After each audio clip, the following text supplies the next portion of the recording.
order, please stand with us. We'll be led in prayer by Alderman Gallagher. After our prayer, please remain standing for the Pledge of Allegiance that will be led by Alderman at Large George Payne. Heavenly Father, we thank you for the opportunity to come together, Lord. Lord, I just want to bring the people of the Middle East over to you, Lord. There's so many innocent lives and innocent people, Lord Jesus, and I just pray that you would send your workers there to help them with all their medical needs and physical needs, Lord Jesus. Lord, we just pray that you'd be with us through our meeting. In your name we pray. Amen. Amen.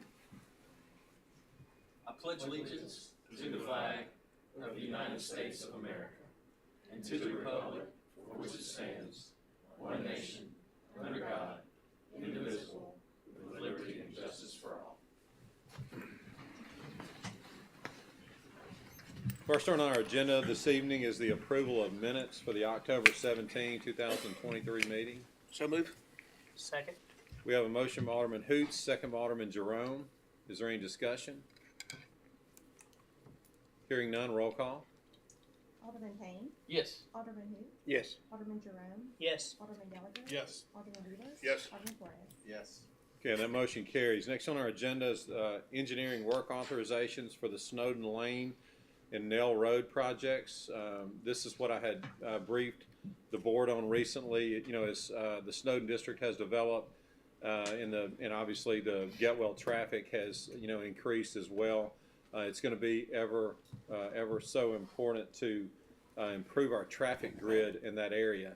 We have pending developments on both of those roads. Snowden Lane, which is the road that goes by our soccer complex. So south of Goodman Road on Snowden Lane is now a 2-lane road, and so there needs to be an expansion to make that 3 lanes and some other improvements in that area. So we have agreements with developers where they pay half and the city pays half.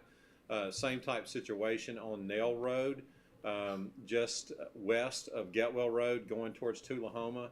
So the Nell Road extension would actually push Nell Road through to Tullahoma. And obviously, if you travel that area, that would make a tremendous difference in allowing traffic to escape off of Getwell Road and get to Tullahoma.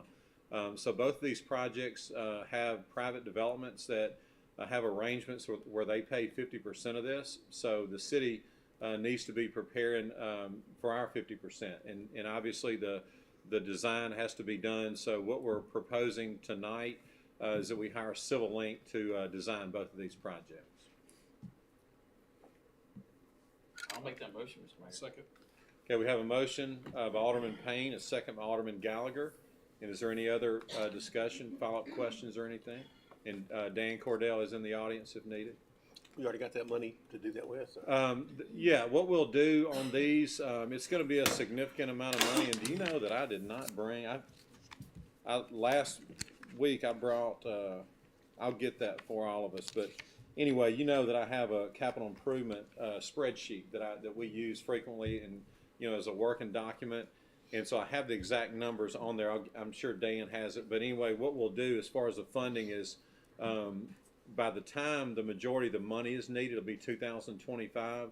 So we'll have other debt rolling off. So what we'll do is just use some of the available debt service for that. So it should be a very easy to fund in that manner. Yeah. Do you have the totals, Dan? Projected totals? The Nell Road section is roughly $7 million total. That's both parts, all in. And then the Snowden Lane is right at 2.8 million. Yeah. Is that these agreements are complete, but we wouldn't start the construction phase of our portions until all the agreements are in place and funding's there. This is basically to get started with the design portion so that these numbers can be confirmed and that there's a plan in place to pull the trigger when they're ready. Would we add storm sewer on May Boulevard? I mean, not May, sorry, Snowden Lane. Is that, has it? Three Yes, lanes? sir.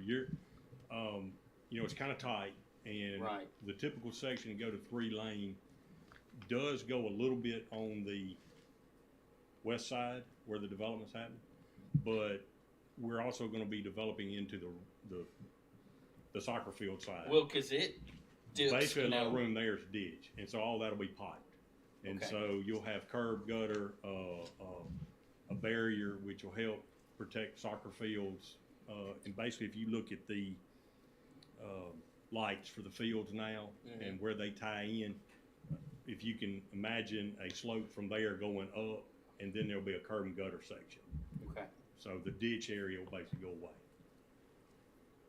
Mayor, what are we still looking at going from, Elmore to Swinney to Toho? Yeah, the Elmore on Nail, the Elmore to Swinney project was one that we put in the MPO plan years and years ago, and so it was designed. Whitney's familiar with that. We had it designed. Then we went through a cycle where the funding was not as much. You know, every 4 years it's not as much money as we have. So it got put on the back burner as growth started occurring more rapidly in other places. So that's why it's been kind of put on the shelf, so to speak. But it is in the plan. It's still in the long-range plan to do that. And we continue to look for other funding sources for that. At one Okay. time, we were looking at the bill, the $25 million to combine all of it. And actually applied for it. We just didn't rate out on that one that year. And we applied for Senator Wicker reached out to us a few years ago. There was a program and we used the entire Nail Road extension connection and made application for federal money. We didn't get it. What was the name of that, Whitney? Do you remember that? I think that was the build program or build Yeah. 2020. It had a different name than that. It was. It's okay. I thought maybe you. I can't recall. Sorry. either.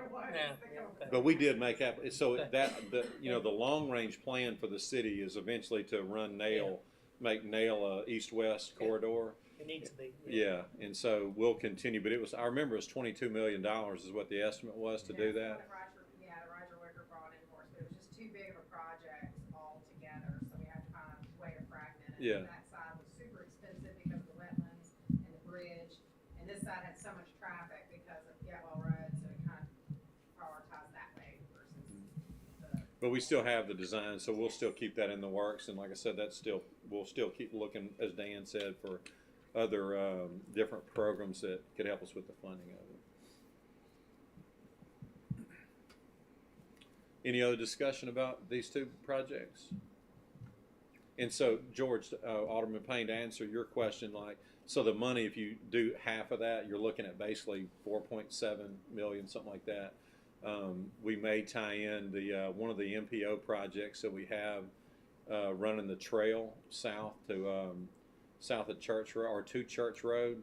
We'll have some co-op money in that, and the timing of all those will come together. So we may work all that together as one package bond issuance, but we won't need to do that until 2025. Okay, is there any other discussion? Hearing none, roll call. Alderman Payne. Yes. Alderman who? Yes. Alderman Jerome. Yes. Alderman Gallagher. Yes. Alderman Wheeler. Yes. Alderman Flores. Yes.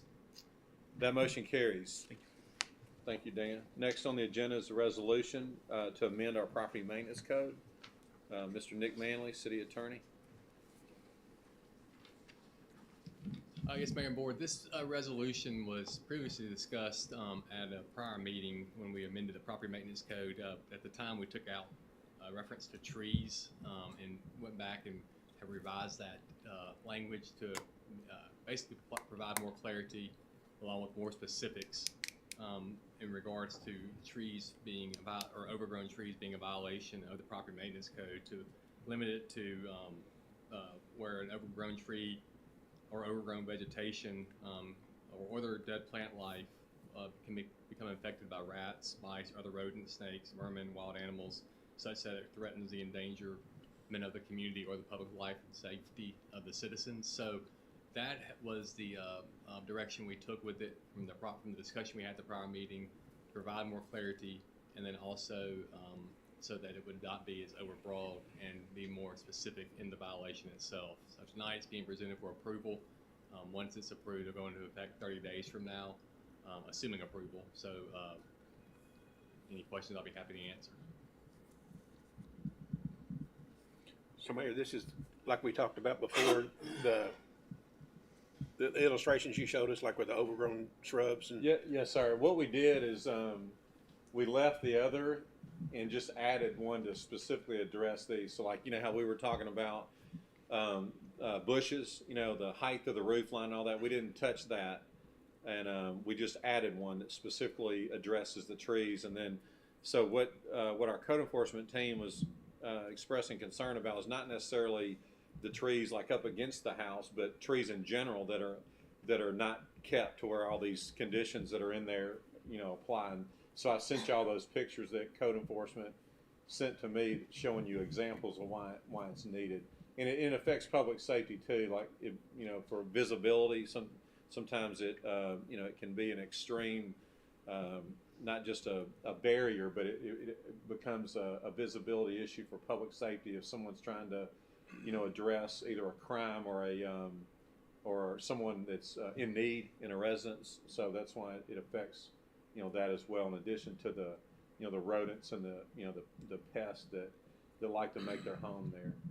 And again, just adding to that, you know, when you have a tree that's in that bad a condition, it's not just affecting that property, it's affecting the multiple properties that are neighboring that. Because as y'all know, if you have some of these pests, they're not just staying in that yard, they're going, you know, to the other homes as well. I think Nick wrote that, and I think keeping it separate like that, I think it perfectly addresses that without touching the other part of the maintenance code.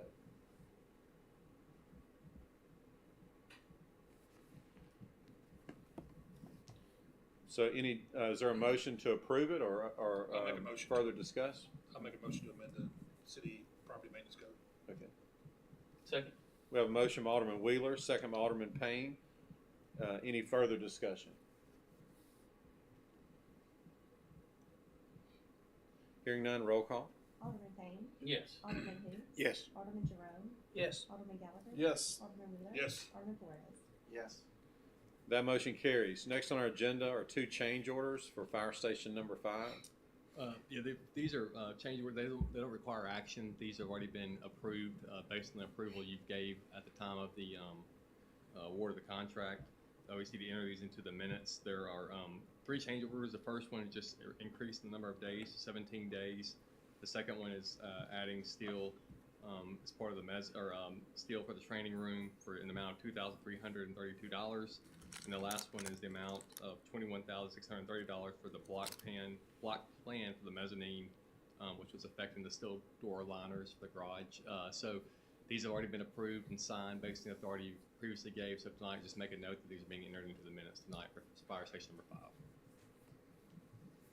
5. Okay. Andrea, you help us with that? Okay, next on our agenda is the Getwell Road project change order. Yeah, this change order, we have the form resolution is required by MDOT. It's during the actual construction, it was noted that the certain locations of drainage pipe was needed to be basically increased and bigger. These change orders have been approved by MDOT.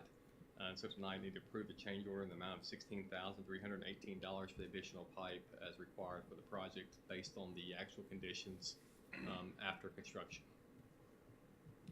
So moved. Second. We have a motion by Alderman Flores, second by Alderman Wheeler. Is there any discussion?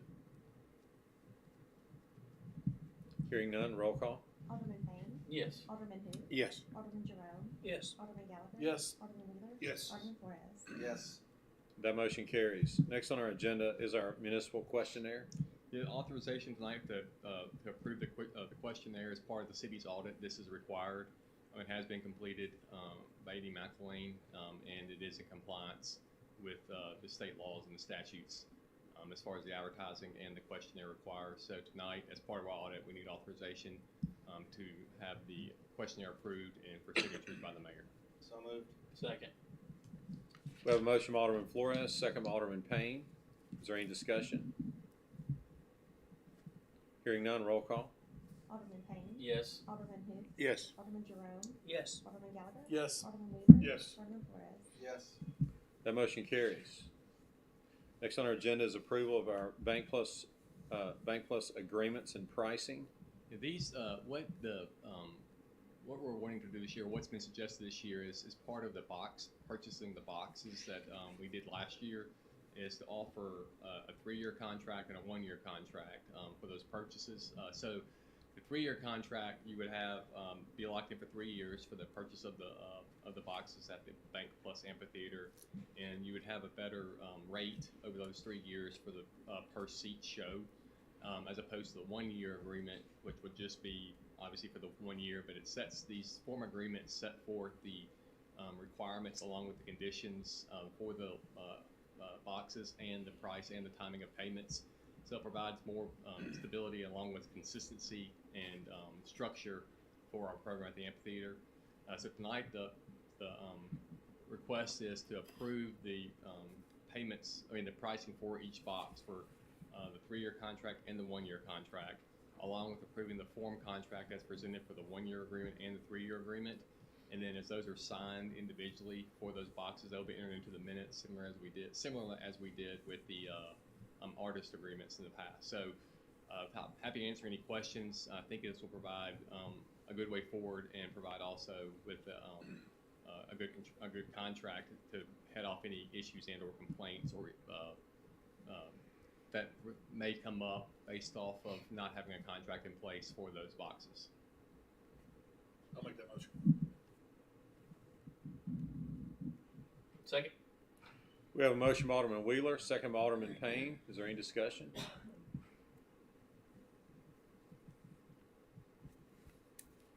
Then having an incentive, for people, that's one of the big things, from a city's perspective, is having that incentive to renew, for 3 instead of just 1. Any other discussion? Hearing none, roll call. Alderman Payne. Yes. Alderman who? Yes. Alderman Jerome. Yes. Alderman Gallagher. Yes. Alderman Wheeler. Yes. Alderman Flores. Yes. That motion carries. Next on our agenda is the resolution to ratify an emergency purchase for our utilities department. Yeah, this emergency purchase is for the bucket truck. We've had the utility departments have the same issue as the police have, actually getting equipment to even seek bids. Based on the information that's been received and the correspondence and letters that have been received by the utilities department, if you went to bid for a truck, you're looking anywhere from 18 months to some cases 3 years to get the truck. There was one truck that came available in Waco, Texas, that was found out about by the utilities department, and so the bucket truck is needed now. And so due to the uncertainty of actually being able to get a truck when going to bid, it's recommended tonight under their power under 31.713K of the Mississippi Code to authorize the purchase of the truck in the amount of $196,136, so that truck can be in and we'll have the truck without having to have the uncertainty of waiting a couple years for actually obtaining a truck through bids. I'll make that motion. Second. We have a motion by Alderman Hoots, second by Alderman Jerome. Is there any discussion? I think Nick said it mostly best, but the other thing, just reminding everyone that having to wait 2-3 years, it could put us in it wouldn't be the end of the world if it happened today, but we could be in a situation where we didn't have the other one that is currently functional, and it would be a sincere emergency. So I do think it is an emergency purchase. And thank you to Ray Humphrey for doing the legwork on that and finding this truck in Waco, Texas. Any other discussion? Hearing none, roll call. Alderman Payne. Yes. Alderman who? Yes. Alderman Jerome. Yes. Alderman Gallagher. Yes. Alderman Wheeler. Yes. Alderman Flores. Yes. That motion carries. Next on our agenda is authorization for the annual certification for each year in the asset forfeiture program with the Department of Justice. This is the annual certification program for the with DOJ for any forfeiture funds that were used. The only thing that's changed from last year's certification, this year's certification, is the firm who did our audit, which is Watkins, Ward, and Stafford, and then we submit this electronically. But this year we did not use any seized funds from this program. It's noted in the annual certification report, which has been signed by Chief Moore and now will be signed by the mayor for submission to the DOJ. So tonight we need authorization for the mayor to sign this certification report as required by the DOJ. So moved. Second. We have a motion by Alderman Gallagher, second by Alderman Payne. Is there any discussion? Hearing none, roll call. Alderman Payne. Yes. Alderman who? Yes. Alderman Jerome. Yes. Alderman Gallagher. Yes. Alderman Wheeler. Yes. Alderman Flores. Yes. That motion carries. Next on our agenda is approval for a rental variance. This variance is requested or consistent with the city's facility use policy for an event at the Snowden House on November 20th where alcohol will be served. So due to your policy, you have to have approval of the board for that. So tonight, need authorization for that rental variance for the event on November 20th at the Snowden House. So moved. Second. We have a motion by Alderman Flores, second by Alderman Payne. Is there any discussion? Hearing none, all in favor say aye. Aye. Any opposed say no. Ayes have it, motion carries. Next on the agenda is discussion of a proposed change to our commercial vehicle ordinance. Yeah, and this is obviously not up for vote tonight. It's just for discussion purposes and talking with the mayor and Whitney and the planning director and getting the board's thoughts on this. There's been a proposal just for review and discussion and comment on the commercial vehicle ordinance, which says that no commercial vehicles other than pickup trucks with standard factory installed pickup beds or private passenger vehicles used for commercial purposes, school buses, trailers, exceeding 20 feet in actual bed length, tractors, or heavy equipment shall be parked in any residential zone of the driveway, yard, street, except for immediate delivery or service and delivery purposes. This has obviously been revised from the one we have in place now. I know there's been discussion amongst the board on this issue as well. So tonight, I think the goal was, and obviously I'll defer to the mayor on this, on how we want to handle it, but get the board's thoughts and direction on this ordinance and what changes, if any, or revisions, along with timing, and see how everybody wants to proceed. Like I said, this is not, we can't consider it for approval tonight because it's a planning ordinance which requires advertisement, so it's purely for discussion. So any questions or thoughts or comments are obviously welcome by anyone. Can we put the proposed writing up there? I've got it in an email form, but I can, it's actually in the packet, but it's in the package, Yeah, but it is. It's up there. go back up to, Yeah, I'm looking. there it is. no, go up, you're going down. Go back to the beginning. Closer to the beginning. I think it's after the budget truck emergency purchase.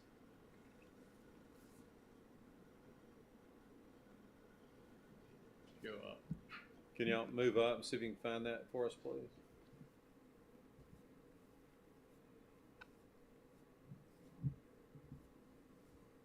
It's right after the maintenance code.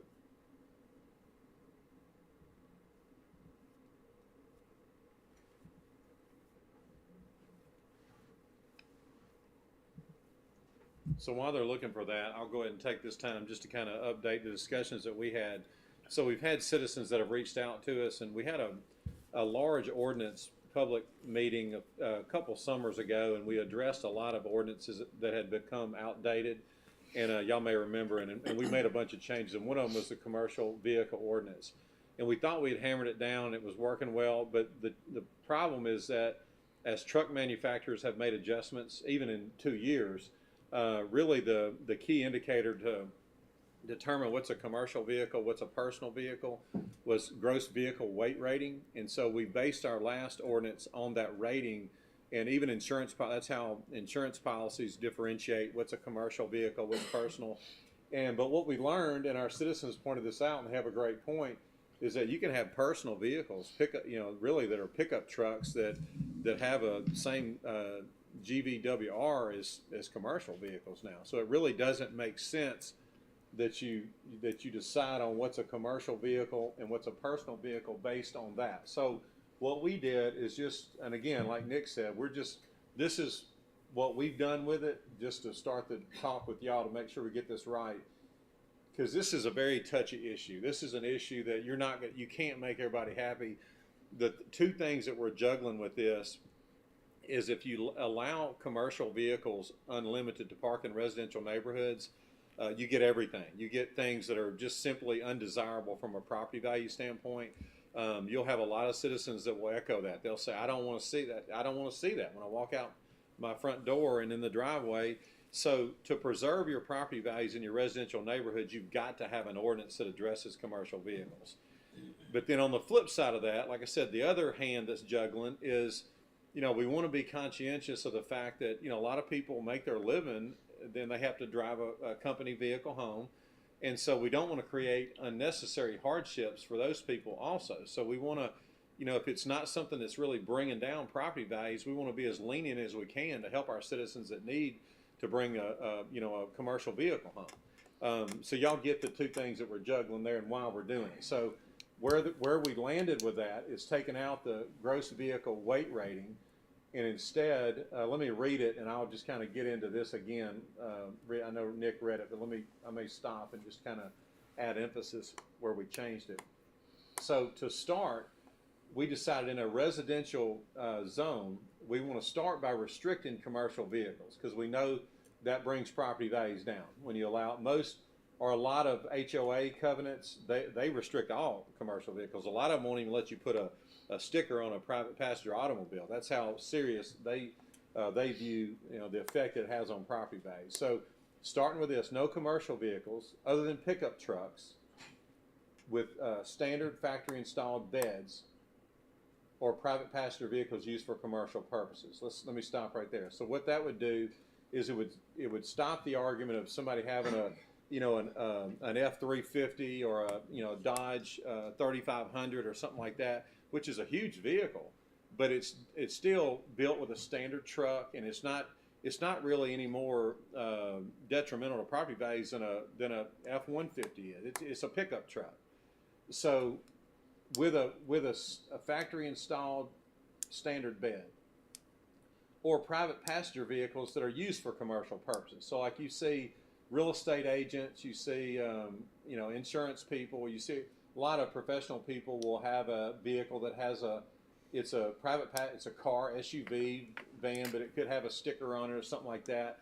It's still not massive, it's not bulky, even though it's not perfect from a desirability standpoint for property values, it's really not obnoxious. It's, so this is giving lenience to that. And then obviously, that would be the exception, but you would still exclude school buses. If you want to put a school bus in a driveway, I don't think I have to explain that. Extra long trailers that are used, for commercial purposes, tractors, heavy construction equipment, and all that would still be restricted. So really, you're being a little more lenient in that you're allowing larger, heavier pickup trucks as long as they have a standard bed. If somebody, now this still would restrict your double axle stuff, big, huge flatbed commercial trucks and all that, it would still restrict that. There's not a way to make this perfect where it accomplishes both goals. And so that's where the discussion starts. So it's up to y'all to decide what you want to do. But I would challenge everybody to consider that those are two. Obviously we want to be lenient with the people that need to bring their vehicle home. But if you start allowing anything in a residential zone, you are hurting property values. You are. But the majority of what you were talking about is already restricted in our code of ordinances, correct? A lot of it is, and to some degree. This is more lenient because before they would be restricted, like the big vehicles, the flatbed trailers, and all that. Were restricted based on their weight. So like if they were designed to have a large hauling capacity, they were restricted on the other one as well. What this does is just makes more sense as far as the what it's used for. Like it's not just restricting it because of the weight of it or its hauling capacity. It's restricting it based on what it's designed to do. Like if it comes out of the factory with a flatbed trailer and a double axle, it was built for commercial reasons. Right. And so this would still restrict some modifications to vehicles that are lighter that may have that flatbed truck or the box, the enclosed bed or something like that. It would restrict those because there are a few situations that this could restrict some that weren't restricted previously just based on the weight capacity. Well, my concern is some of the 250s and 2500s, 350s and 3500s may have a flat bed on the back of the truck where they may be a welder, they have a welding system on the back. I mean, I don't have a problem with not being on the street, but I'd be okay with them parking it in the driveway. Yeah, well, and that's why I made the comment earlier. You're not gonna. I don't know how we Right. address Right. that, because if you allow. I understand what we're trying to limit, Yeah. but at the same time, we have a lot of folks that can drive one of those type vehicles. Hmm. And okay, now they're in the same situation as someone driving an 18-wheeler and they've got to go find a place to park it Yeah. just to go home. Yeah. And we're talking about a truck. Yeah, okay. You may want, you don't want it on the street, but if they got it, backed up in their, side yard or their driveway and they poured concrete for it, it's a different story. Yeah. Well, that's Well, really I- a service yeah. truck. I mean, if it's a service truck, that's a different issue to me. Well, Because service people are on call 24/7. I agree with that, but here's the thing: when you say factory installed pickup beds, not all of them are factory installed. You have to define factory installed, because like we used to buy trucks. I agree with that. That would just not come with a bed, Yep. and then we would mount work beds on them. But I now, agree with that. Note that What not to get factory into are we the, talking about? yeah, not to get into the semantics of it, but are really getting into. But that's what it said when it says standard factory installed pickup bed. That's where it's addressing that Right. it is truly a pickup bed. And most of us are thinking pickup bed is the normal pickup bed. Right. But I'm talking about either like a plumbing service truck, that may have the boxes along the side, really nice, bed. On call people. Yeah, but it's not a, factory installed pickup bed. Yeah. You're. Or but it's you're- a flatbed, like, we've got some, I think we have some trucks in our utility department that are, a 2500 or a 250 or a 350 or 3500, and they've got a flatbed with a welder and, air compressor on the back. But that's not a pickup bed. No, it's not. I agree. Yeah. But they can't take it home and park in their driveway? Well, now there is in this ordinance above this, there is some other language that addresses emergency vehicles. Like, can we go north? Or no, we don't have it on this. Yeah, it is. It's Is it on here? Yes, sir. It's at the Okay. top. In our current ordinance, in addition to this, it does give exceptions to emergency vehicles, like vehicles that are on the city, like the police tow thing, because time is such an issue with that. It's not gonna be on this. It won't. It's in the ordinance. It's in the But, ordinance, but not gonna be on this. yeah. Well, it No, says it's utility not on vehicles this. here. Yeah, and then it also addresses like what you're talking about, like an emergency vehicle, like Right. Entergy or Power Company, something like that. Or Yeah. City of Southaven Utilities. But what about, what about a plumber, like, Yeah. like Alderman Jerome's saying, that's got a truck similar to that, that's on call 24/7, who, may not be able to easily get to his business, off Lamar in Memphis, to get back, to somebody's house who's flooding or something like that. Yeah. But my question is, are you talking about a pickup bed that has like toolboxes built in, or are you talking about like there's all kinds of. I know. Yeah. It's so tough, and I appreciate what Whitney has done so far with this. I mean, there's so much that, you can get really deep. Yeah. I guess the best thing is, look at some pictures of different beds, and kind of go from there. Nobody wants a big, box fan out there, but at the same time, if this guy's got a really, a plumber, I'm using plumber. I'm going to use our utility department, truck as an example. It's a flatbed, but it's got stuff, mounted to the back of It's got it. toolboxes on it, yeah. Yeah, toolboxes, a welder, I don't have a air problem with that compressor, either. and it's a dually. And I understand not wanting that to be parked on the street, but at the same time, can we not allow that to be, in the driveway?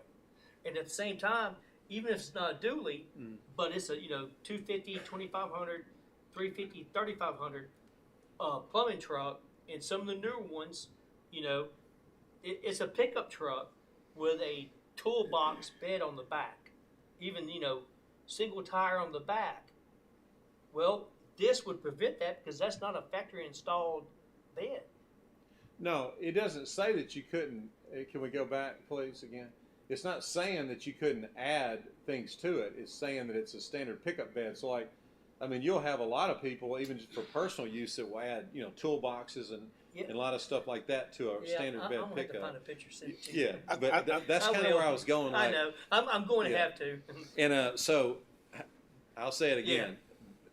This is challenging. Well, I know, and To find that's the why I'm glad perfect- we're discussing it, Yeah, because it does affect a lot of people. it does. It But really I will does. tell you this, because I've taken the phone calls, both sides. Yeah. In every neighborhood. But there are people that, Whitney, you know, they're, whatever you decide, they're like, why are you allowing that? That's affecting our property values and, No, you know, I why, agree. if they, it's And actually, I commercial. think we're being really, I forgiving like in the fact that 20 we should let feet the HOAs length do of it. trailers, actually. Well, the problem is you have so many, excuse me, subdivisions in our city that don't have HOAs. I mean, that, Right. you know, right. and like, that's a good idea in a perfect world because like the HOAs are much more restrictive. Like, Yeah. I know a lot of HOAs, like I said, that won't let you put a magnet on it. Yeah, but honestly, the HOAs don't have anywhere the enforcement power that we do. You wanna bet? Yes, All they do, They you got know, they You more. wanna bet? No, they don't. They do have more. They have a lot of enforcement. No, they don't. Only if they can afford a lawyer. Let me jump in for a second here. You have an HOA that can afford a lawyer. My thoughts on this are, I mean, I can sit in my living room and look at my front door and see, you know, vans the same size as the Amazon vans, you know, but they're plumbers and that kind of stuff. They look, vehicles brand new, look sharp, that kind of stuff. I mean, I'd like to see us to have this ordinance to allow work vans that are, you know, and, you know, we could even say they must be maintained, you know, that we don't want a bunch of broken down stuff and, you know, stuff that looks ratty. But I mean, I think most of the companies that have these people that are on call, they're nice equipment. I think as far as the pickup trucks are concerned, I'd like to see, just driving in my neighborhoods, I mean, I've seen a lot of the work beds, like you're talking about, the flatbeds with the boxes on each side of them or stuff like that. I mean, I think that, you know, we all agree we don't want these commercial vehicles parking on the street because that's one of our biggest problems because they become a hazard. But, you know, we don't want to limit our citizens from their ability to work, you know, and we get it just like in Colonial Hills. I bet you I've got 25 or 30 plumbers that live there, and they drive home every day. They're on call 24 hours a day, so they have to respond.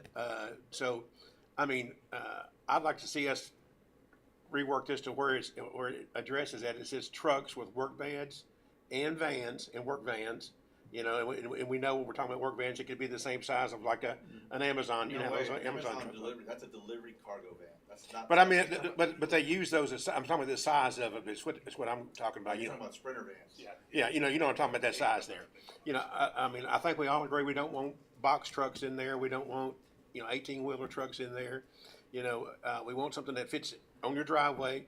I don't even have a problem. I think we ought to address it and maybe say, you know, this vehicle must be parked 15 feet from the street. We don't want them parking at the very end of the driveway, you know, where they're blocking traffic if people are trying to do stuff. But, I mean, I think we all are in the same place where we pretty much have the same vision. We just got to get it down to where we can make it workable, to where it's not going to be a hassle for our code guys to have to deal with and the hassle for the citizens.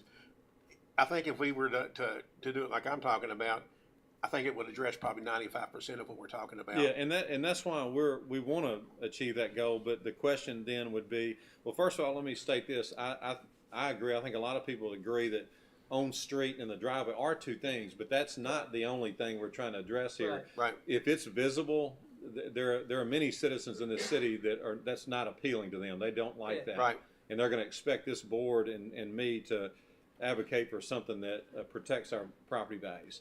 But when you get specifically into, and I get what you're saying, if you got somebody who has and that's kind of what, when it says this designed for private passenger use, like there's a lot of plumbers and commercial people that use vans that are not like a Sprinter van. They're not that. They're a standard vehicle size that they're converted to that. Mm-hmm. And I would agree that that's not detrimental to property values. But how do you want to differentiate between that and the massive Sprinter van? Do you want to do that by size or height or that's length? the challenge of this. Yeah. I'm glad we're talking about it because Yeah. you know that's the challenge of this. Mm-hmm. And the Sprinter van, I think, is the new go-to with, our guy, Advanced Safe and Lock Master, he went to a Sprinter van. Mm-hmm. Matheson Security, Pete's had a Sprinter Yeah. van for They're made for 15 commercial years. purposes. Yeah, he's had one for 15 years and parks in his driveway every night.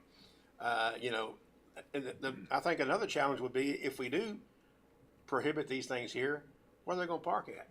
I mean, we got a couple of commercial lots that people are parking 18-wheelers in, and we see those things are getting broken into over there so it's a nightmare that way. Mm-hmm. So, I mean, Well, and the answer to a lot of that is most companies have, and I understand that some people are on call. I get that, but most companies are going to have a place where they have their vehicles parked. So like you can, it may not be as convenient as you want.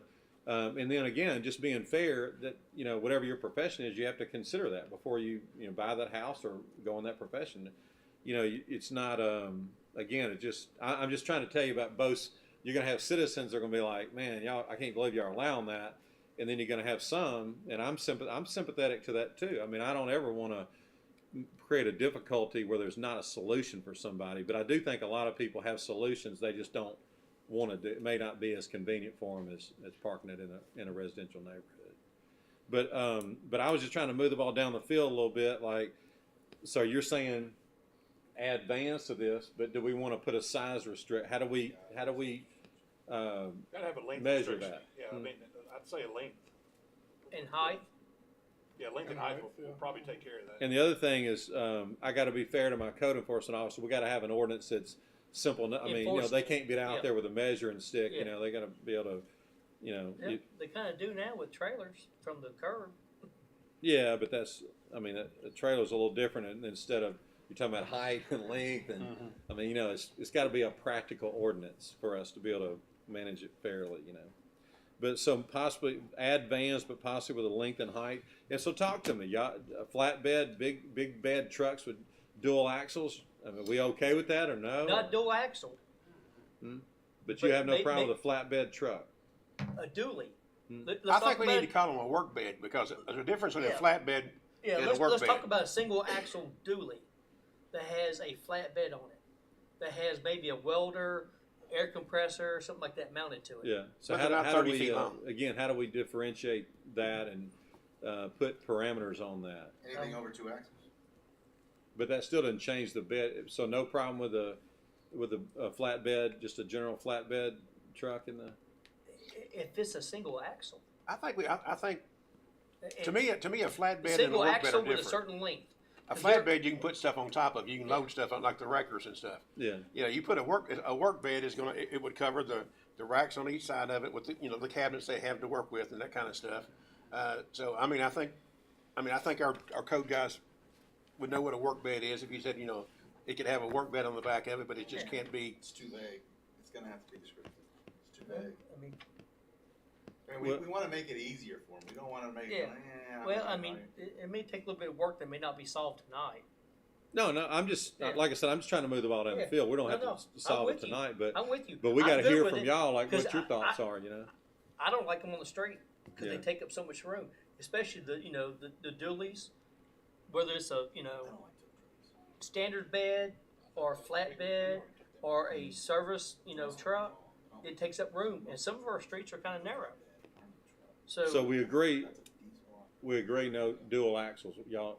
Yeah. Okay. no dual axle. But y'all, don't, no. from what I'm hearing, y'all don't have a. No. Y'all think a flatbed work truck is Yeah. okay? Yeah. Well, Mayor, would it be inappropriate for us to ask Robert what he would, since he's here, he does code. I mean, ask us what he think. Does he understand what we're talking about, or what he would describe? Yeah, but we're gonna do that. What we're gonna do is have another meeting like we had this one just to with Nick and with Whitney. Okay. And so we definitely take our Robert's input and what everybody's I'll input. I'll commit to get some pictures together of different beds, that, what I'm talking about, so everybody's got a visual. Yeah. That's a good idea. Yeah. But no on enclosed beds. Your bread snack machine trucks, your Wonder Bread truck. Yeah, no box. Those are box. What do they No call them? box. Step vans? We don't want any Enclosed step vans. beds. Right. Yeah. Zero. No enclosed beds. Enclosed beds a little. Snap-on tools. Yeah, make sure. Golden Flake, Frito Lay. No. Snap-on Get that with a tools. height regulation too. Look, Snap-on live. That's their business. Yeah. They live out of that van. I think They they don't used to have call things those that- step. They they used don't to have call an those things office to go step to. So vans. you're okay with that? Look, I don't think it's a good idea for the city to put restrictions that adversely affect people's ability to Make it live. make a living Amen. and to pay I agree with and to prosper and to pay taxes and to do all the stuff that. But there has to be do. some parameters. What if I'm a self-employed tractor trailer operator? You okay with me parking that in your driveway next door? No, I'm not. What's that? So you see where we're going. We're trying to find a happy medium in there because I you're agreeing with No, both. don't know where it is. Yeah, that's like I said. It's a I don't know challenge. where in- it is. with the bread trucks, chip trucks, I'd be okay with that if they put it in their yard, No, not on the street. I'm not good with it. No, again, it becomes too ambiguous at that point. I'm not good with it. And Snap-on tools, I'm gonna say this, most Snap-on tool guys nowadays do not park their trucks at home. Because they have inventory in their trucks and they don't fit it in the garage, so they go find some place where they can put it in Secure lot. A secure lot. Where do they securely put that I don't know, but Snap-on I'm just truck? telling you because we Other- have, Other than at their house. we have the You guys got inside who. no, seriously, to help us, we're not gonna solve this tonight, but again, let's make the conversations not useful for helping us, Sure. make amendments to Yeah. this and bring it back. What questions here in this, Whitney, what are you hearing? I mean, the main thing from my guy's standpoint is to simplify, make it easily Black and white. read. I mean, it's never gonna be black and white. Right now, we're going by tonnage, and a lot of times, the only way they can determine if it's in violation or not, or somebody tries to refute the fact that it is, we have to have them allow us to open their door, check the side of and a lot of times that's a volatile situation or Yeah. an upset situation that we don't wanna be Yeah. involved with. So, the more clear cut we can make it for the officers, the better off we're gonna be. And Mayor's right, there's two sides of the coin, we hear both sides of it, and it's about half and half. You've got the ones that are mad about the neighbors always coming home with their stuff, and you got the ones that are saying, this is my lifeline, this is what I gotta do, if you make me store it somewhere else, it's more money for me, so it's just that in-between thing, but I know the guys, the worst problem we're having right now is just interpreting it. And everybody wants to fight about, well, mine's not over 2 tons, mine's not this, I don't use this for this is just my personal tool truck, and so we get into this argument constantly. We just need it simplified, one way or the other, whatever's decided, we just need it easy to read and easy to interpret from the officer's standpoint. Yeah. So I'm hearing some leniency on, the type of bed and things like that, and your tradesmen, that we want to give some leniency, but we don't feel like we can do dual axles and big enclosed, box trucks, that kind of thing. Am I hearing y'all right? Yes. And then what else? What are we forgetting about? What else would that necessarily apply to? Can y'all think of anything else that would be a one-off or something like that? That's the bed I was talking about. a while ago. Because that's how it used to be. I mean, again, I hate to keep using insurance reference, but that's the world I grew up in. Insurance policies, they make it black and white as much as, I mean, with this they do. A lot of things are not, but with this, they say, hey, if it's this gross vehicle weight, it is a commercial vehicle, and you have to pay more money for the insurance. If it's this, it's a personal vehicle. And so they so this is an issue that affects, cities, but also affects contracts and insurance. And even, I was talking to Robert Booth, he's an expert on commercial vehicles. And Robert's telling me that, like, even the state charges more if you have a certain, tell me that again. I can't say it like you said it, Robert. If it's a certain parameter, you have to pay for commercial tags, and it's, Before you choose to haul, you have to buy a tag. It costs you more. yeah. You have to buy the insurance on this and everything. But again, I'm like Alderman Payne. I'm with you, and this is one that, I'm sorry, go ahead. Standard, like a standard Dudley truck or whatever you get them, or F-250, you get a B10 tag, 10,000-pound tag. Then if you move up from there, 12 or 16 or 18, you have to pay the difference in the tag and the insurance and all. Yeah. Sell a tag rating for that.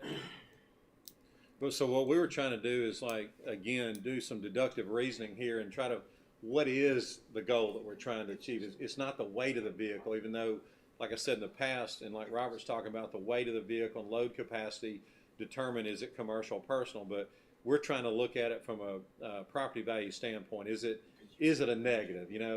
What is a negative? We all agree that a massive bread truck that blocks the view, we know people have to make their living with bread and Chips. Frito-Lay, chips, yeah, but still, it's the proper place for that is not in a residential driveway. Right. It's just not. Mayor, I sent you a couple of pictures of examples I was talking about on your phone. Okay. Just text them to you. I think I know one of the concerns that we probably hear a lot is, a lot of these trucks, they're cranking up in the middle of the night, that kind of stuff, and making, so noise is a concern. We need to, probably need to think about that. What do we have here and what is it doing?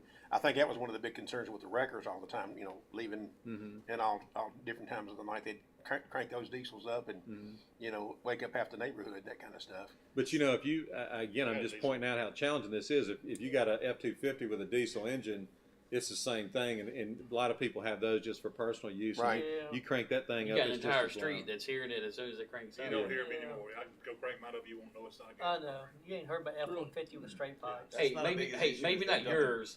Dumping trash at 3:30 in the morning. Yeah. When they Well- come pick up the trash bins. That's a bigger issue to me than Yeah. this. I mean, we might could also put in there, that if you, just not routine stuff, like an emergency on call, like you said before earlier. We addressed it up there, in some other spots. You don't want just necessarily have to have everybody and their brother, but if these things are used to be where they're actually on call to make emergency response calls. Well, and that kind of stuff. that's a good idea, but the problem with that is there's no way to police that. Like Yeah, anybody's, everybody says there's so. it's impossible. Yeah. What is in our current ordinance is if it's a Southaven police wrecker, which is easily verifiable for us, Yeah. or if it's like a Entergy, something that's a serious matter where the people are losing their power, Yeah. you got to have some leniency there. But anyway, I think we probably need to move on tonight. But I think I've gotten some good feedback from y'all. So what we'll do is we'll go back to the drawing board and try to tweak that a little bit, and then we'll try to get something back in front of everybody that meets kind of our goals that we talked about tonight. I also just want to be very careful though, because there's a difference in somebody that's got a take-home vehicle that's a perk as part of their job, and that's a big deal for a lot of people that are working. To have a take-home vehicle and you're not spending all that in gas, that's fantastic. But also, I want to be careful not to affect the people whose vehicle is their office, is their entire job, whether it be an independent plumber, an independent HVAC person, or a Snap-on dealer. Or Somebody locksmith. or a locksmith, somebody who doesn't have a business necessarily that they go to. Everything they have is within their truck, and it's kind of hard to go drop it off somewhere when everything they have is in their truck. Their entire business is in their truck, and you kind of want that at your house so that you've got a better way of better eye to keep on it. That's my concern. Yeah, I get you. And just coincidentally, my dad's career was Snap-on Tools. My dad was he was the credit manager for Snap-on Tools. That was his career job. So the tools are in those trucks. My dad was the one that helped them get the tools. So I'm very familiar with that business model. And I can tell you that Snap-on dealers had to look for a certain area to buy their house if they knew they were going to have that truck in most cities. Yeah. Will this be will zoning affect this? Say if they were in an agricultural zone in Southaven. Well, this is residential zone, Whitney. All we're talking about is residential It's zone. only residential? Yeah. Okay. Commercial vehicles, tractors, 18-wheelers, low boys, all that's allowed in ag zones. But I will tell you, and not to pick on Snap-on, because again, it's what fed me for many years. But Well, I'm familiar with it. That's why. Yeah. When it was brought up, I go, "Whoa, that's a big deal." I'll tell you this: if you're going to allow Snap-on tool trucks, we don't have anything else to talk about. We can just They're big. we can scrap this and just allow Everything. well, just school buses maybe and 18-wheeler tractor trailer rigs, and then we're slick. We'll have it ready next meeting. But Well, yeah, I'm just saying that gets a little that's. And again, I'm picking on them. I know. I've just got heartburn over when when your business is your vehicle. I do too. Do y'all have a problem with limiting the distances? It has to be so far from the street, parking in the driveway, like We already 15 have an feet? ordinance that says you can't have any vehicles within 20 feet of the drive. That's just a public safety or visibility Yeah. issue. But this, and again, not to keep hammering this home, but this is it's a property value issue. Like, so even if it's not on the street, if it's in the driveway, I can tell you that you have a large number of citizens, and I know we're joking, but if we allow that tonight, I promise you tomorrow you'll hear from them, So that's why I use the analogy. You're juggling it. It's got to try to find some balance in there somewhere that's fair. But anyway, we can. I think y'all given some good feedback tonight. And is there anything, Whitney? Is there any other questions? No, I think we're good. Like I said, I just need to see where we land and make sure it's easier for the guys to enforce and a clear cut way for them to move forward. Yeah, Robert, did you have some input? I'm just gonna say, in the layout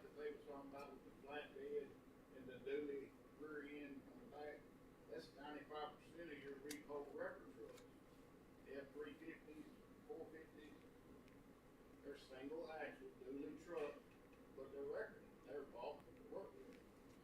We'll say we don't allow them. Correct? Well, what he's saying is, he's saying that allow it. just taking the dual axle doesn't stop that. Well, You- the length will get that though. Huh? The length will Yeah. take care of that. Yep. We gotta put a length on there. Yeah.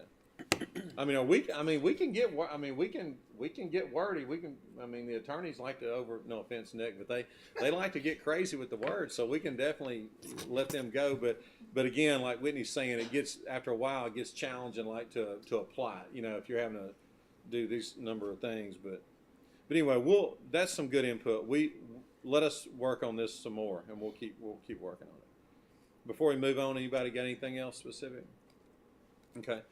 All right, next on our agenda is the resolution for sanitation fees.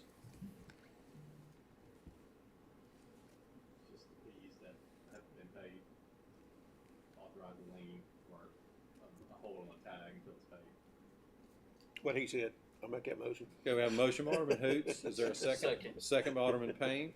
Is there any discussion? Is there anyone in the audience that this applies to that would like to speak? Hearing none, roll call. Alderman Payne. Yes. Alderman Hoot. Yes. Alderman Jerome. Yes. Alderman Gallagher. Yes. Alderman Wheeler. Yes. Alderman Flores. Yes. That motion carries. Next on our agenda is a resolution to clean private property. Mr. Mayor, I move we adopt a resolution granting authority to clean private property as presented on the state. A Second. second. We have a motion by Alderman Payne, second by Alderman Jerome. Is there any discussion? Hearing none, is there anyone in the audience that has a financial interest in any of these properties who would like to speak? Hearing or seeing none, roll call. Alderman Payne. Yes. Alderman Hoot. Yes. Alderman Jerome. Yes. Alderman Gallagher. Yes. Alderman Wheeler. Yes. Alderman Flores. Yes. That motion carries. Next on our agenda is our planning agenda. Whitney Cook. Yes, sir. We just have one item on the agenda tonight. It is the design review package for the new CertPro headquarters that's going to be on the north side of State Line Road, east of Getwell Road. You'll recall a few months back we did a PUD here called Monahan Farms, and it is proposed to have office, some small storage space, some residential office. What you see here is on Lot 1. This will be the first thing you see coming into the city area from the north, from the Memphis area. They've used the Nichia panel boards, they've used ceramic tiles, they've used brick. It's got the wrought iron fencing, it's got the decorative lighting, it's got the landscaping. This is our third go at it. First couple ones were a little less than exciting, so they did do all the corrections for us. They appeased us on what we wanted to see, and this was the final outcome of that. Planning Commission did vote for it unanimously. Mr. Mayor, I make a motion we approve item number 1 on the planning agenda. Second. We have a motion by Alderman Wheeler, second by Alderman Flores. Is there any discussion? That's a good looking building. Yeah, that is. Should be a very good looking building. Yes. I bet you they park their Sharpie trucks there. I bet they do too.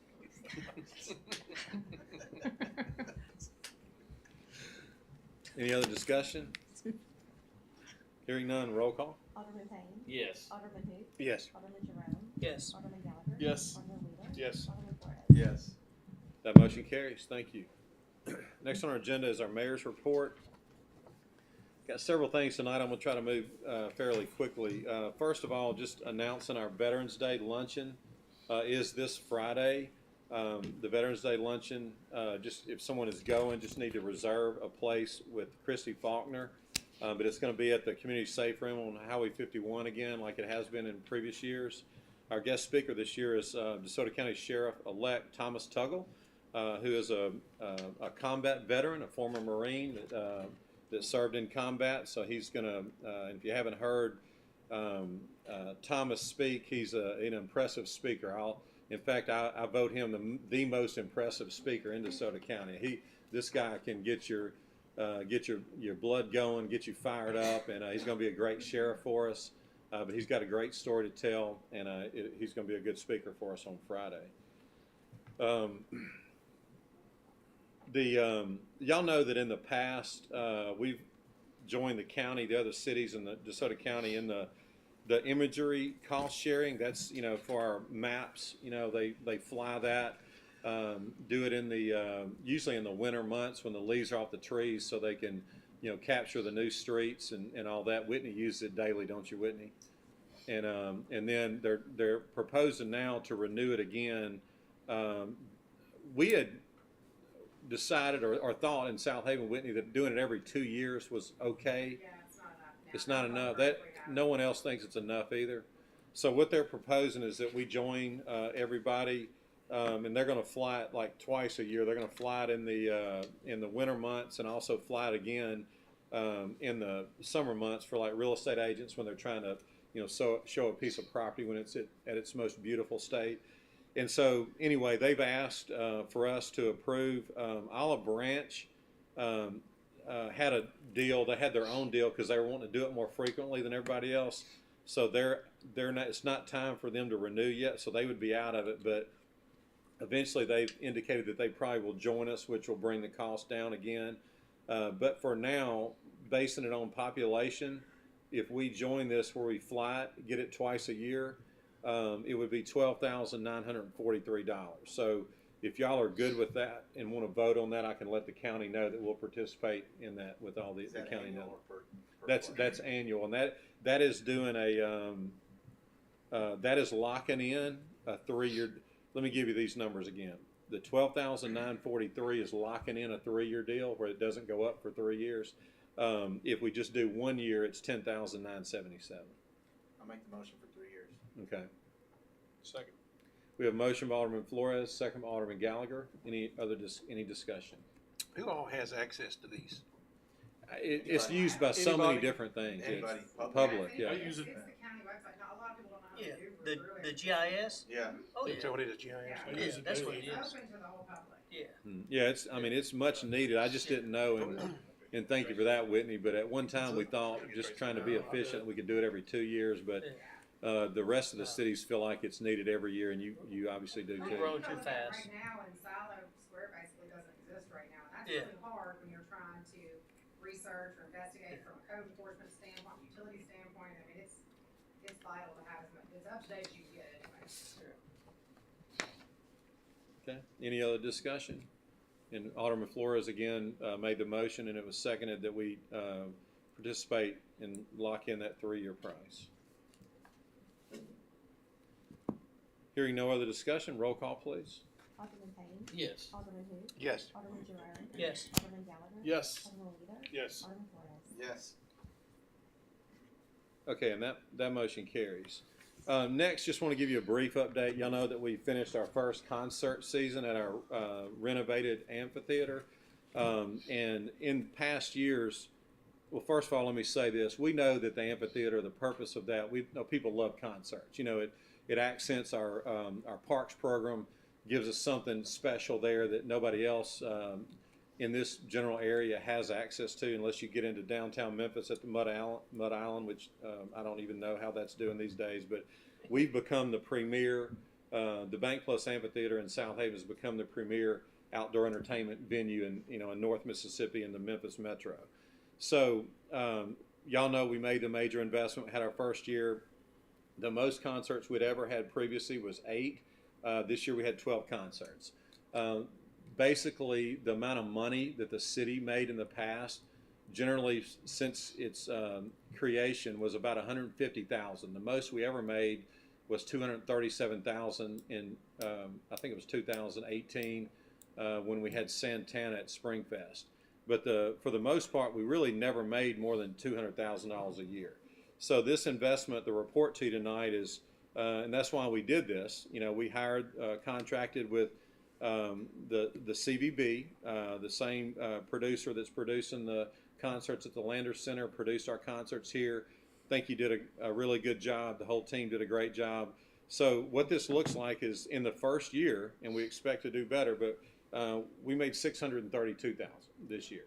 And so it's what we projected would happen. We believe that it could be done in a better way where the taxpayers would benefit from the revenues. And like I started to say earlier, that's not our only purpose. I mean, we benefit economically so much by having those concerts. It brings quality of life to so many of our citizens. It's fun. It causes growth around there when the customers come in. a lot of people travel, to these concerts, so they, get a hotel room, they go to the restaurants, they buy gas. Just the economic impact is tremendous. But the real dollars, what I want, and I know y'all wanted this too, I wanted to see the real dollars of this be better in the Southaven taxpayers' favor.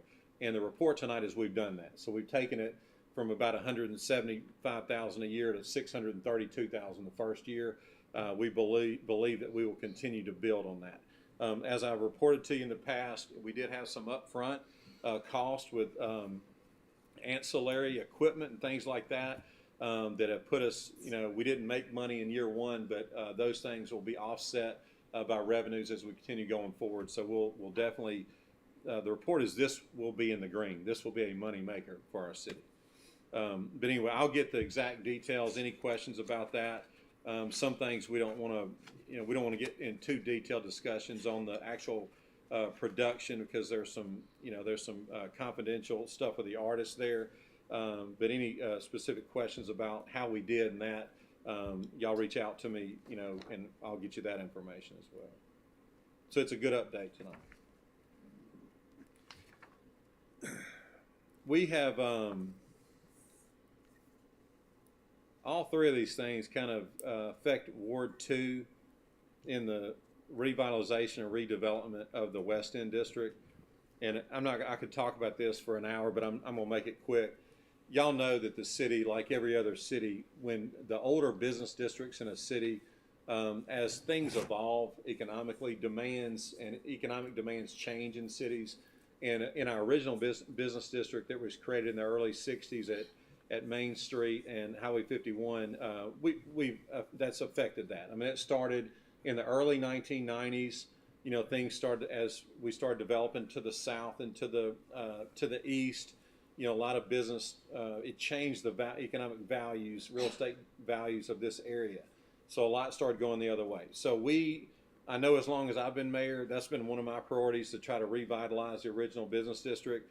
But contrary to what some of our citizens think, that is the most challenging thing for any city. You show me any city in America, and I'll show you that they have certain parts of their city that are not in as high demand as others. That's it's natural. It's not some miraculous formula that a new mayor in 2013 could fix. I love original Southaven. I grew up in original Southaven. I would love it to be like it was in 1985, but that's never going to happen again. But it can still be better than it is now. We did incentives in 2014. For those, again, that don't think that we've done anything, we've done a lot. We did things in 14 and 15 to add every incentive, financial incentive that state law allows is in place to incentivize business to come back to this area. And contrary, again, to what some think, we have seen some success. I mean, I'll tell you right now, from 99 to 2011, I had a business office on Airways, and I came to State Line Road to eat at Tops Barbecue and some of the restaurants here to avoid the Goodman traffic. For years, it looked like a ghost town. It really did. You go on any day of the week and ride down Main Street and State Line now, the economy is better. I'm telling you, the consumer traffic flows are better. And I'm not just saying this to be an eternal optimist, but I believe that we still have great potential of revitalizing the West End Business District. And so we have seen improvements, but to add to that, again, just listening to citizens and things. Some ideas are good, some are not good. But one thing that we had hoped would happen in the past is that the Chamber of Commerce would have been more involved. And I'm not here to criticize anybody. Don't misunderstand me, but we've asked the Chamber of Commerce to refocus on the West End. And like I was telling Debbie King, when you're the Chamber of Commerce, you're everything business in your city. You're the doctor of business. And so if you're the doctor and there's a part of your body that's not doing as well as another, what would every doctor do? They would focus on that, wouldn't they? And so what we're asking is the Chamber to really add emphasis to helping us, really call attention, really promote the incentives. Understand, even though it's on the website and we try to put it everywhere, there's some people that still don't know that we have the incentives. So that we've asked the Chamber of Commerce to help us. They're going to do that. And we're just trying to, again, kick up the dust again. Just try to bring attention back to this. We're not going to work any miracles. No one's going to come out and say, you know what, I think I'm going to go invest $50 million on Main Street because Mayor Musselwhite talked about it in a meeting. That's not going to happen. I can't make it happen, but we can stir the interest back up and start talking about it again and bring awareness to it again. And so I tell you all that to say we're kicking off another campaign to do some things differently, to try to revitalize and redevelop the West End. And so we have a committee. The Chamber of Commerce has helped us set up a committee that's going to focus on that. And a lot of that is, step one is, again, just bringing awareness. If it means going door to door, knocking on a current business owner's door and say, hey, did you know you can, replace this sign and get an incentive or get a leniency, or you can, do an investment in your building and get a tax abatement, no fees, no water and sewer tap fees, no building permit fees. You get exemption from all this if you'll reinvest in our West End. So we're going to get this committee to kind of rally the troops, and hopefully we'll get some of our current business owners in the West End to actually serve on the committee and to get involved, and just there to be ownership of this again. And we start a Facebook page, so if you haven't liked that, I wrote the entry. Go read the entry. That's a synopsis of how we started, where things were in the 1970s, where they were in the 80s, where they were in the 90s, and the decades that have followed. So go read that and share that for us and help us, get that going. And I encourage all the citizens to do that as well, because we all have the same goal. We want the whole city to do well. Like, I get accused of that I love one part of the city more than another occasionally, and it's so ridiculous. It's just absolutely asinine. Because, for one, if you're going to accuse me of that, I probably love this area better than the other, to be honest with everybody, because it's my home. I have a lot of sentimental feelings about it. But the bottom line is, mayor, I have to pay attention, and y'all do as well, even though you represent specific wards. It affects every ward. Our entire city depends on our entire city. So like when we have success in one part of our city, everybody in our city benefits from that. Same thing as if we're having challenges in one part of our city, we may not be feeling it right now, but eventually it's going to affect everybody in the city. So it's important for all of us to have an interest in the redevelopment of the West End District. So I just say all this tonight, just again to kick the dust back up and to encourage everybody to be positive, not to say, well, this used to look like this in 1985. I know what it used to look like in 1985, and I'd love for it to look like that again. I'd love for it to be better than that. Nothing would have made me happier if Snowden Grove Park was built on State Line Road. I would have loved that. I wish Cherry Valley Park looked like Snowden Grove Park. I loved it. But things are developed. It didn't develop that way. There's so many other contingencies that went into that. The land was donated at Snowden. If the land had been available over here, we may have had Snowden Grove Park over here. But these are things that there's so many other factors that have determined this, but we can't be negative about it. We need to all embrace it for the health of our entire city. So I hope that the board and everybody that may be watching tonight, I hope that you'll hear this and get on board in a positive way and help us stir this thing back up and try to make some progress in the redevelopment of our West End. Any questions about that before I move on? By the way, I got two other things. I think that's great. I'd like to be part of that board. We appreciate that. And again, speaking of the West End, so not to cry on people's shoulder, but the things that you see me advocate for are things that, we know our citizens have different opinions, and so I listen to all of our citizens, and I get some good ideas, but I don't advocate for everything, because everything I hear is not a good idea, okay? So, but there's one thing that really hits home with me, and I got to share that with y'all tonight. So like, when people hear me talk, just like I did about, the way Highway 51 and Dorchester Drive looked at some point in our history, or 51 and Main Street, and I tell them that y'all are on board with me, and we care about redevelopment, and we care about beautification and all these things, and we got our code enforcement officers working hard and all. And then they said, well, why do you allow this building like this in this condition to sit here for 8 to 10 years? Nothing's changed in 8 to 10 years. The whole time you've been mayor, nothing's changed. It's looked the same way yesterday as it looked when you took office on June 28, 2013. And you know what my answer to that is? You got me. I don't have a good answer for that. I'm ashamed to say I don't have a good answer for that. Well, and so my team, when I say my team, all our department heads, and our court is still my team, even though I don't make decisions in the court. But I go to them and I say, why has nothing changed? The same thing my citizen just told me. I'm sending the question back to you. Why has nothing changed with this? Why have we not modified the behavior of these people that are violating our codes in the same just horrible condition properties, the same as it has been?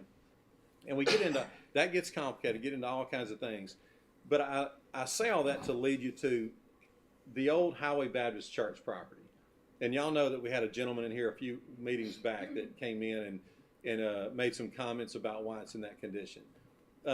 We have been trying for years to change the condition of that property. And nothing has changed. I mean, I understand that they paid their fees or whatever, but nothing has changed. And we've not asked anyone to do anything that's unreasonable.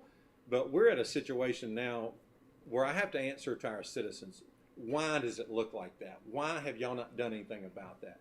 And so, again, not to get into the weeds about why they haven't done it, but the bottom line is it's time for us to do something about it.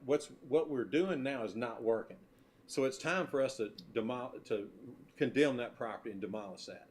And so we're having our team, fire marshal, everybody's going in, looking at the condition of it. It's in horrific. The buildings, the old gym, the buildings that I guess used to be Sunday school buildings are in or the school used to be a school too, are in horrific condition. So I'm going to be bringing that back to y'all with a request to condemn that property.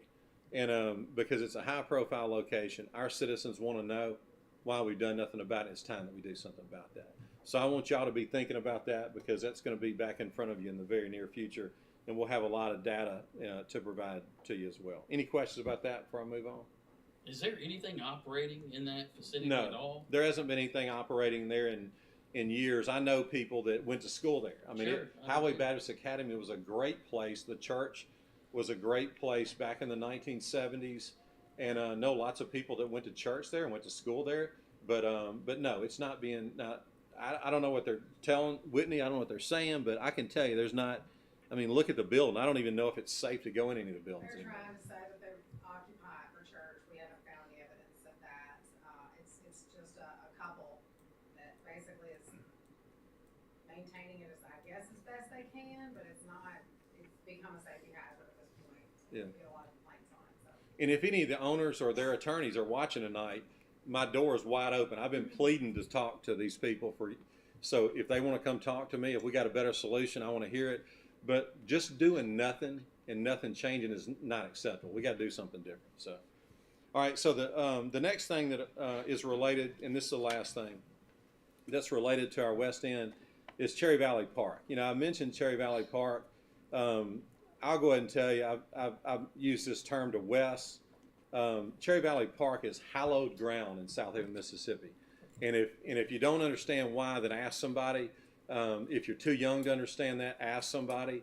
Cherry Valley Park is hallowed ground in Southaven, Mississippi. There have been so many lives changed by Cherry Valley Park, so many great memories. I mean, they're just countless and countless people that either played baseball there, football there, cheerleading there, had a brother that played there, a sister that played there, son or daughter that played, coached, whatever. We could go on and on and on.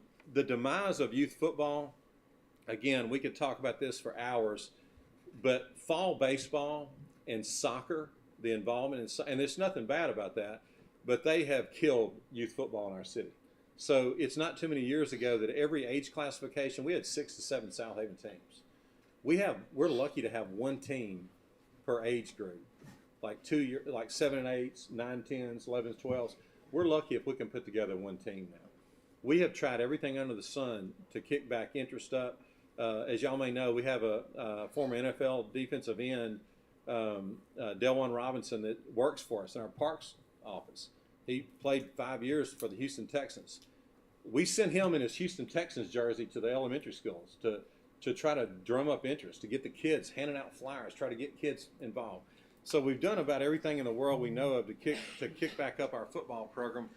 But where that leads to this discussion is Cherry Valley Park's rarely even being used anymore. It's sad knowing what it used to be, and so I just can't accept the way it is right now. We just got to keep brainstorming to make it something better. We've had people that have brought some ideas together on things that could be there. Again, some of those ideas are not good ideas. Some are good. So what I want to see us do is continue fighting to try to bring back football. And by the way, I'm gonna get off on a little tangent here. If you're a youth baseball coach, and you tell a 10-year-old kid that you don't have a spot for him in the spring unless he plays for you in the fall, and he doesn't play football because of that, you need to quit coaching youth sports, because you're a big part of the problem. So Amen. if you're watching tonight, that's some advice straight from a former youth coach and player. Quit doing that. But anyway, that's kind of what we face with. So we're going to keep trying to stir the interest back up with football. But I think Cherry Valley can be better than it is. It's hallowed ground. Yeah, we're going to stick a historical marker sign there, because it's never going to be what it was in the 70s and 80s and even 90s. It's not going to be that anymore, but it can be something better than it is right now.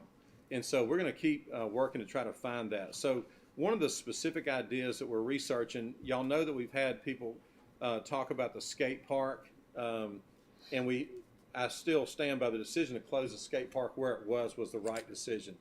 However, we're looking into possibly, there's new parks out there that are that can incorporate both like a bike park and a skate park together. And so we've got some people researching that for us now. So something that wouldn't be overly expensive. We do face a serious vandalism risk at Cherry Valley Park now. It's just bottom line facts. But I'm going to be bringing something back in front of you again to start the redevelopment of Cherry Valley Park. And again, don't have a comprehensive plan laid out for you. One of the thoughts that we've discussed at some point is bringing adult softball to Cherry Valley. I still think that's a good idea. But I'm thinking we could,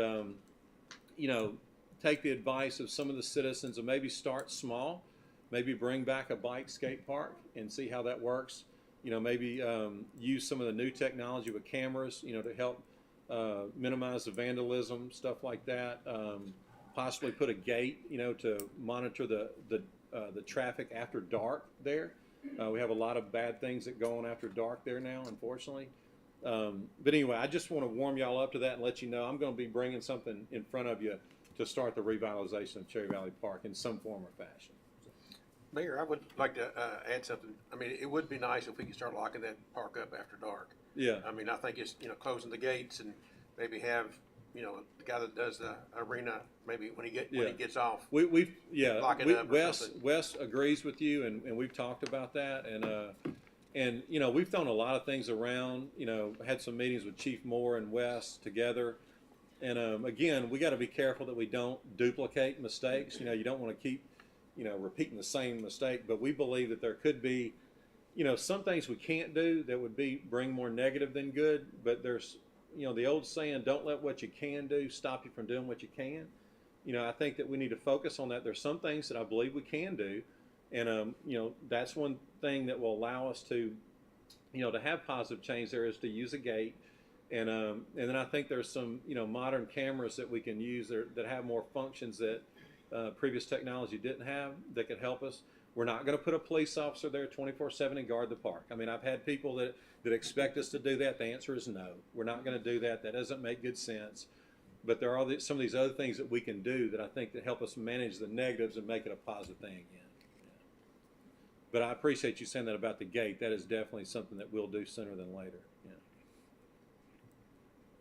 Yeah. And we'll move topics, but the other thing is, we're not going to put a police officer there 24/7, but we could focus on having, a parks employee that specializes more in Cherry Valley Park, find the right person, that could, possibly be involved in, having better eyes on the park, during the daytime hours. Sure, yeah. And then at night lock it and then use the cameras at night. But And I've had a lot of positive to the adult softball, putting a few fields out there for that. They think that would be it was originally a baseball field. it was, yeah. And I think that would bring a lot more people back over to the west side too. Yeah. Well, one thing, and I agree with you, and that's the hope. I will say that one thing I mentioned, fall baseball and soccer that killed our football program there. But the other thing is, as our county grew, and the other cities like Olive Branch developed their football program, Hernando, their football programs weren't like Cherry Valley football in its heyday was the thing. Nobody in DeSoto County competed with Cherry Valley football. And but the other cities have added leagues. Our population again has grown and spread out more. So we have some people that don't want, it's out of their way. They don't want to go back to Cherry Valley. So, but I do think if we could do adult softball, that may be something that would work there.